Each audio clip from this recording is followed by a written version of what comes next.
주가가 당일날 막 50% 넘게 확 떨어졌었어요. 폭락. 그거는 손절이 빨라야 돼요. 코스피 지수, 코스닥 지수에 가 발생하면 무조건 주식을 매도하는 거예요. 초기에 딱 터지면 그냥 확 팔아야지.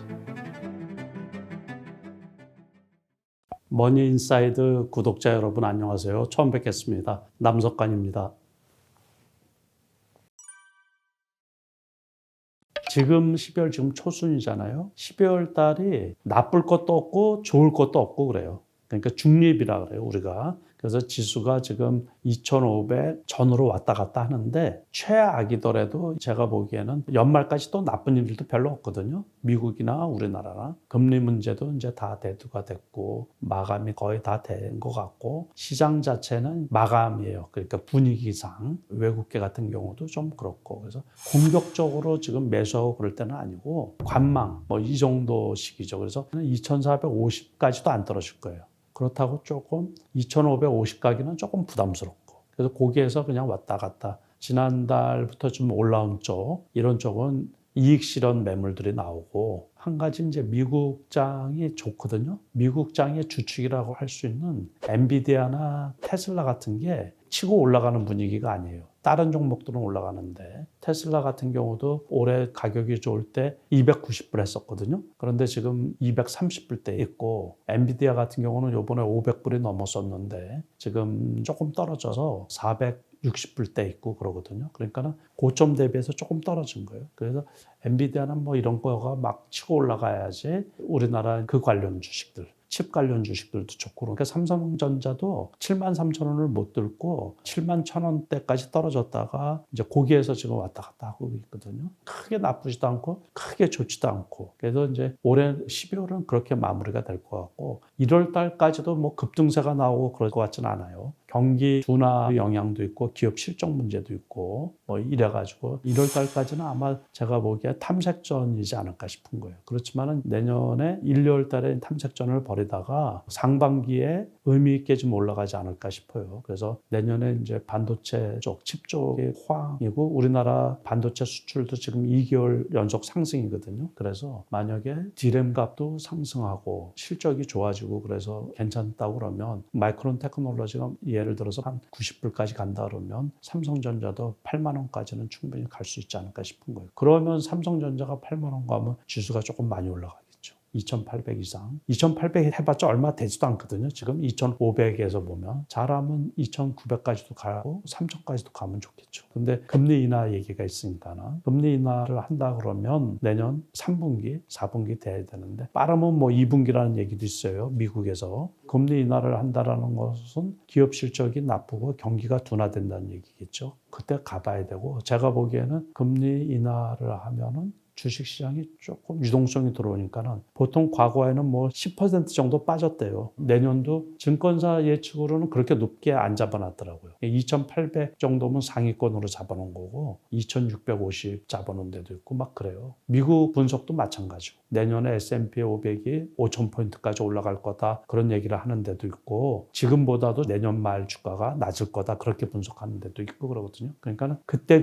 대응을 해야지 너무 앞서가지고서 6개월 뒤, 1년 뒤 거 그거 고민할 필요가 없어요. 저 역시 마찬가지예요. 아무튼 내년은 올해보다는 좋을 것 같다. 그렇게 보고 있고 2월, 3월 달부터는 투자하기 좋은 종목들이 나올 거 아닌가. 올해 매년 그때 나오거든요. 그런 종목에 이제 집중을 하고 내년에 우리나라 같은 경우는 4월 달에 총선이 있고 미국 같은 경우는 대선이 11월 달에 있고 그래서 선거에 대한 리스크도 있고 호재도 있고 그럴 거니까는 불확실성이 대두될 수도 있고 그렇죠. 그렇지만 올해보다는 투자 환경이 좋을 거라는 거는 저도 이제 확신을 갖고 있기 때문에 많이 기대를 하고 있습니다.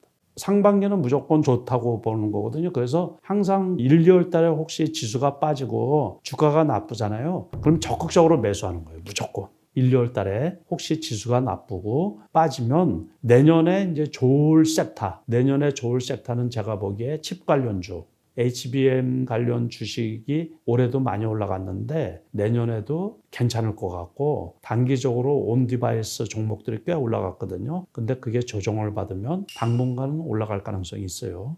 그런 종목들. 그래서 칩 관련주가 좋을 것 같고 AI 관련주는 내년에도 좋을 것 같거든요. 이제 일부 종목들 조정받는 것 중에서 그런 게 만약에 내년 1, 2월 달에 떨어진다 그러면 좋죠. 그것도 괜찮을 것 같고. 그리고 일부 바이오주들, 재료가 좋으면서 호재성 이슈를 갖고 있는 바이오주들은 매수해도 되지 않을까. 먼저 그렇게 생각하고 있어요. 주식도 쉬워요. 쉽게 생각하면. 지수가 견조하고 안 빠지잖아요. 미국 주식이 특히 미국 나스닥하고 S&P 500 지수가 안 빠지면 그럼 매수 적게 해요. 그냥 무조건. 그러고서 여타 악재가 다 소멸됐나 그것도 확인해야 되고. 지금은 세계적으로 그동안에 가장 큰 악재가 미국 금리 인상이었거든요. 그러니까 금리 인상 막바지 단계고. 물가 높은 건데 물가는 지금도 높지만은 그래도 미국의 소비자 물가 지수 2%를 맞추지는 못하지만 그래도 상승세가 많이 꺾인 상태거든요. 그거에다가 국지적으로 전 세계적으로 우크라이나 러시아 전쟁하고 이스라엘 전쟁이 있는데 시장에는 그게 크게 영향을 안 미치거든요. 다시 말해서 악재가 더 이상 악재 역할을 못 하잖아요. 그러면 시장은 이제 올라갈 일밖에 없는 거예요. 많이 올라간 상태에서 추가적으로 더 안 올라가잖아요. 그러면 그게 이제 떨어지는 일밖에 안 남는 거예요. 다시 말해서 악재가 반영이 안 되는 시장은 이제 바닥인 거고 호재가 반영이 안 되는 시장은 꼭지인 거고 언제 어떤 종목에서 시작이 되느냐 하는 거는 내년 한 2월 달부터 시작이 될 것 같고 1월 달부터도 올라갈 수도 있어요. 1월 달. 1월 달부터는 12월 한 20일 넘어가면 1월 초순에 라스베가스에서 CES가 열리거든요. 매년마다 열리는 거. 내년에 새로운 IT 쪽에 신기술이 어떤 것과 아까 온 디바이스 관련 주식 중에서 일부 많이 올라갔다 그랬잖아요. 그게 왜 올라간 거냐 하면 내년 초에 삼성 갤럭시에서 장착되는 게 이제 온 디바이스, 즉시 통역하는 기능을 설치한다 그랬잖아요. 그게 더 크게 확대가 될 거란 말이에요. 그러다 보니까는 그 관련 주식, 지금 말씀드린 것처럼 CES, 라스베가스에서 그런 주식들이 내년 초순에 시장의 어떤 주도주 역할로 나올 가능성이 크다. 그거는 좀 눈여겨봐야 된다 그런 얘기예요. 올해 초순부터 나왔던 게 챗GPT 관련주였었거든요. 챗GPT가 나오면서 시장에 새로운 바람을 확 불러일으켜서 그 챗GPT 관련 주식들이 엄청 많이 상승을 했던 거를 기억하셔야 되는 거예요. 그래서 한 20일 넘어가면 25일쯤 되면 그 보도로 나와요. 경제면에서 잘 보시다가 내년 CES에서 신기술 기업들이 발표하는 신제품에 적용되는 IT 기술이 어떤 부분이 있을까 그걸 눈여겨보시라는 거예요.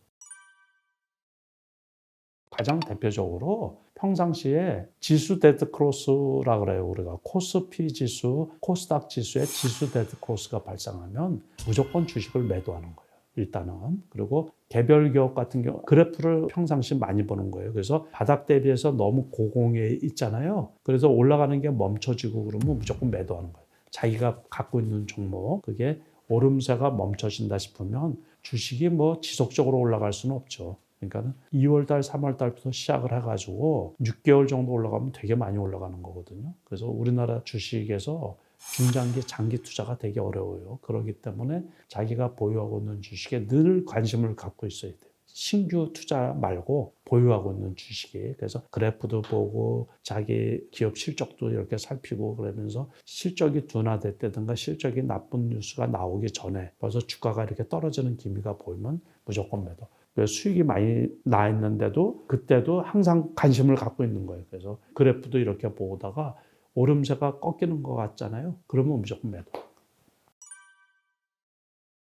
공매도가 기울어진 운동장이라 그래가지고 주로 기관이나 외국인이나 이렇게 공매도를 많이 활용을 하는데 피해 대상이 보통은 개인 투자가들의 피해를 많이 본다는 얘기죠. 그래서 내년 6월 달까지 상반기까지 전면 금지가 되어 있는 상황이죠. 그렇지만은 내년 6월 달까지 한 거를 제도를 좀 보완을 해가지고 재개하기는 재개를 해야 되겠죠. 근데 그렇게 신경을 쓸 필요는 없고 기울어진 운동장을 똑바로 만들어 놓으면 개인 투자가도 공매도를 활용할 수 있으면 시장이 정상화되고 좋은 거죠. 뭐 그거에 너무 연연해하고 그럴 필요가 없어요. 그러니까 과거에 공매도 대상이 되는 기업들은 대부분 이제 악재가 발생한다든가 지수 공매도를 치는 거고, 종목별로는 뭐 기업이 가격은 높이 되어 있는데 기업 실적이 엄청 나쁘게 나왔다든가, 또는 지분 싸움으로 인해 가지고 주가가 엄청 높은 주식들 있잖아요. 기업의 실적 대비해서 밸류가 너무 높은 주식들,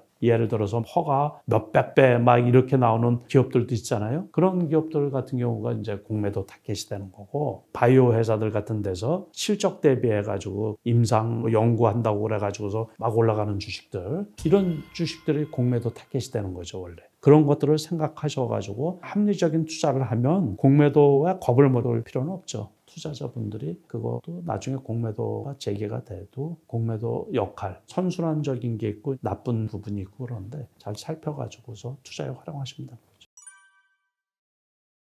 대주주 요건이라는 게 있잖아요. 한 종목당 10억 이상 직계가족 합쳐가지고서 그런 경우도 있고, 그런 거에 해당되면은 보유하고 있다가 내년에 수익이 나서 매도를 하게 되면 양도세를 물어야 된단 말이에요. 그러니까는 거기에서 10억 원어치 사느니 9억 원어치만 갖고 있자, 이제 그렇게 생각할 거 아니에요. 그러면 그냥 매도해도 양도세 부담이 없으니까는. 그러다 보니까는 이제 만약에 보유하고 있는 분들, 그런 분들 그 물량이 나온다는 얘기. 그러면 12월 달에 약세라는 얘기죠. 이제 그거를 방지하자는 것도 있고, 여유가 있는 분들 그 매물이 나오는 거를 방지하는 효과도 있고 그러는데, 50억까지 확대하자 그 얘기인데 아직 확정된 건 없어요. 그게 확정이 안 되면 거기에 맞춰서 그 매물이 조금 나올 수도 있죠. 좋은 주식에 그때 만약에 그런 물량으로 나오면은 매수하는 타이밍이죠. 그러다 보면 1월 효과라는 게 있거든요. 그게 이제 12월 달에 그렇게 대주주 요건 물량에 포함 안 시키기 위해서 매도를 했다가 윈도우 드레싱이라는 거하고 맞물려 가지고 1월 달 되면 조금 매수가 들어오거든요. 그 기간이 끝나버리니까. 그래서 그거를 1월 초순에 주가가 반짝이는 경우가 많아요. 그거를 우리가 1월 효과라고 그래요. 1월 효과. 거기에 해당 안 되시는 분들, 10억 이하 투자하시는 분들은 전혀 관계가 없죠. 예를 들어서 한 종목에 10억 원어치까지 내가 돈은 안 되는데 뭐 7억 8억인 분이 사는 데는 전혀 지장이 없잖아요. 그러니까 그때 혹시 좋은 종목이 과거하고 똑같이 대주 요건이 똑같아 그러면 그 물량이 나오면 그때 쌀 때 사두는 것도 괜찮죠.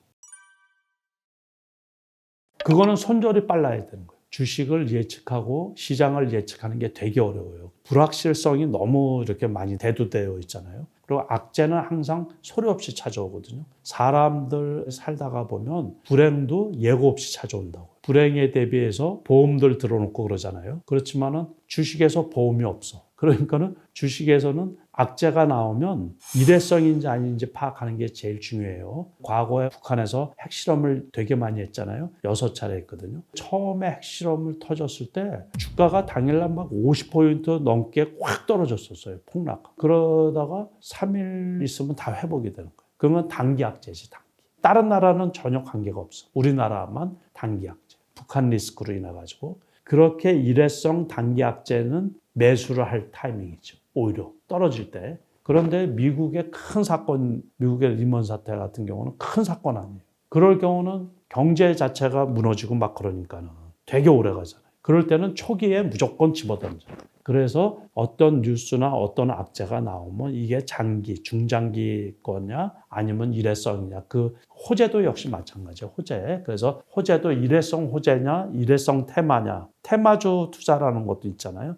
일회성 테마주, 그러면 거들떠 볼 필요도 없어. 어떤 악재든 호재든 나오면 특히 중장기 악재라는 것은 경제 전체에 영향을 미치는 거. 그게 전부 다 중장기, 오랫동안 지속돼서 IMF 같은 경우도 나라가 이 국칠이라 그랬잖아요. 그때 외국에서 돈을 빌려가지고서 이제 갚아야 하고 그래야 됐으니까. 그런 경우는 이 주식 시장에는 그 당시 1000포인트였던 게 700포인트에서 떨어져가지고 IMF 구조조정하고 그럴 때는 300포인트 밑에까지 떨어졌어요. 280포인트, 300포인트를 6개월 끌고 갔어요. 그러다가 나중에 이제 300포인트대에서 회복돼가지고 1000포인트까지 가는데 한 달 만에 이제 회복이 됐던 거죠. 그런 거는 이제 중장기 악재니까 초기에 딱 터지면 그냥 확 팔아야지. 그러고서 한참 기다려오고 있다가 바닥이라고 생각될 때 이제 들어가서 수익을 내는. 그래서 그 상황 판단 있죠? 그게 되게 중요한 거예요. 뉴스를 판단하는 게. 게 그거를 잘해야지. 저 역시 뭐 손해 볼 때도 많이 있고 그러죠. 그렇지만 이제 그거를 극복하고서 계속해서 수익이 났던 거는 손절할 때는 그냥 과감하게 손절.